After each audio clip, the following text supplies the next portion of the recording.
ಮಳೆಗಾಲದಲ್ಲಿ ಮಲೆನಾಡನ್ನ ನೋಡೋ ಮಜಾನೇ ಬೇರೆ ಅಂತಾರೆ. ಹಾಗೆ ಮಲೆನಾಡಲ್ಲಿ ಸಿಗೋ ತಿಂಡಿಗಳನ್ನ ತಿನ್ನೋ ಸುಖಾನೇ ಬೇರೆ ಕಣ್ರಿ.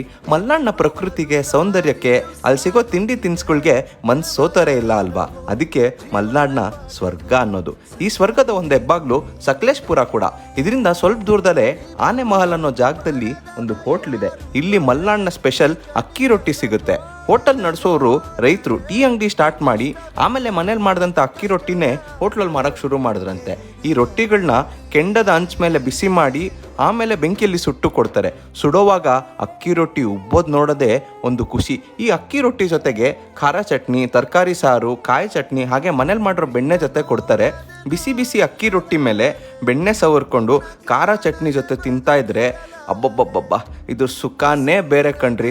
ಬೆಂಗಳೂರು ಧರ್ಮಸ್ಥಳ ಮಂಗಳೂರು ಹೈವೇಯ ಶಿರಾಡಿ ಘಾಟಲ್ಲೇ ಇರೋದು. ನೀವು ಈ ದಾರಿಯಲ್ಲಿ ಹೋದಾಗ ಟ್ರೈ ಮಾಡಿ. ಫುಡ್ ವಿಡಿಯೋಸ್ಗಳಿಗೆ ಫಾಲೋ ಮಾಡಿ ಸ್ಟಾರ್ವಿಂಗ್ ಟಮ್ಮಿ.